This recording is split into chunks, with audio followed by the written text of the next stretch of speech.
Hey everybody, Mrs. Groff here. Today we're going to be talking about perspective, and in art, perspective is your point of view, or what you see when you imagine yourself in a picture, like where would you be? So in this example of a landscape, which is the word for pictures of outdoor scenes, we feel like we're on the rocks right next to these two people, right? So there's some tricks that artists use to make some things look near and some things look far. Okay, so from this perspective, what parts of the picture feel far away to you? What parts feel the closest? So now I want you to think about, where did the artist place those on the picture? Where the things that feel closest, are they at the top or are they at the bottom? Things that feel further away, closer to the top or the bottom? What about the size of things? How did the artist change the size to make some things feel close and far? What about the colors and detail? Do we see a lot of detail in the far away objects? How about the colors and details of the up close things? What differences do you notice? So our picture today, we're going to be inspired by a fall theme. I've got my little scarecrow guy here, and we're going to draw scarecrows, and then you're going to decide what background he or she is going to be in, right? So traditionally scarecrows have been around to guard things, to protect gardens and farms. So maybe think about what your scarecrow will be guarding. And we are going to be using some of the concepts that we see in this picture. Okay, so we'll talk about them as we go. So you just need really a pencil and paper to start with. Okay, so near the bottom of the paper, we're going to start with our scarecrow. Okay, we want him to feel like he's close to us, so we're going to put him near the bottom. So in this picture, you can see all these details that feel really close to us, and they're larger and they're at the bottom of the picture. So I'll start with his head. We're just going to do kind of a simple letter U shape. We don't want to close it off because then we'll leave room for a hat later. Okay, and typically the arms go out because they used to be attached to like poles to make themselves look big and scary to birds and other animals. So I'm just going to make a couple lines coming out, and you can change the style of the shirt, of course. I'm just going to do kind of a cute round little guy, and I'm going to give him a belt. You can do anything you want. Maybe yours is fancy and wearing a dress. All right, think about some details, because things that are up close, you're going to see the details. Maybe there's some buttons or a pocket. Now you could add hands. You could just add some straw, like my guy here. Okay, let's do the legs before we get to the face, because I like to save that part for last. Okay, if he's wearing pants, maybe his legs will be kind of out like that. All right, and if you look at the shape here, it's like an upside down V, right? So I'm going to make an upside down V, and then you can decide if he's going to have some shoes on or just some more straw. Just doing sort of a messy zigzag line for straw.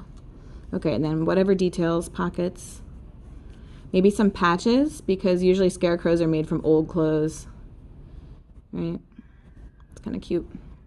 Maybe there's a stitch there. Okay, now's the time where we get to decide on a personality. So is your scarecrow going to be friendly, silly, scary, angry? Think about the way facial expressions change based on your feelings, right? So this is just like kind of a pumpkin head here. I'm going to make mine more cartoon style, and mine's going to be friendly. So I'm going to make big cartoon style eyes with the pupil, friendly eyebrows. Remember, if you want angry eyebrows, they point in. Sad eyebrows kind of point up. Happy eyebrows curve. I'm going to give him a little triangle nose, and I'm going to make his mouth look like it was sewn on, like a stitch. That's cute. Maybe some cheeks. All right, now let's think about a hat. Or if you don't want to do a hat, some other detail. Good.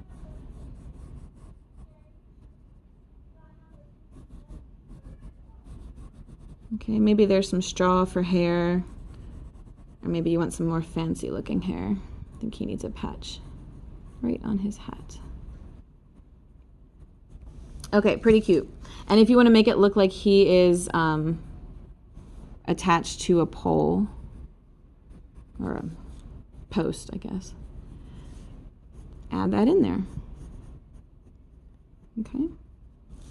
All right, good. So right now he's just kind of floating in this empty page. So now we're going to create the background and think about where he is. Things that are going to be close to him are going to appear larger, brighter, and with more detail, and also near the bottom. So maybe my guy is guarding some pumpkins. There's a little pumpkin patch. So I'm making my pumpkin kind of large, a lot of detail. Okay, maybe over here there's a basket of apples that somebody's picked.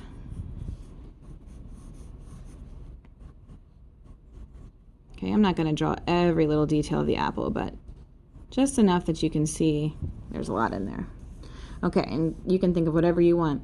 Now, before we add the stuff in the background to feel further away, we're going to add the horizon line. Horizon line is really important to make your landscape look real. It's the line where the sky and the ground meet. Now, in this example, the horizon line is actually where the ocean, or whatever this body of water is, meets the sky. Okay, so it doesn't matter. It could be water, or it could be land. It could be flat, or it could be mountains, like a big zigzag line, or it could be some curvy hills. Totally up to you, but it goes all the way across. It's a horizontal line, horizon line. And you can always do like a few layers if you want your landscape to look like there's lots of hills in it. Now, things here in the middle, you could draw some medium details, right? So maybe there's cute little sheep in my world here.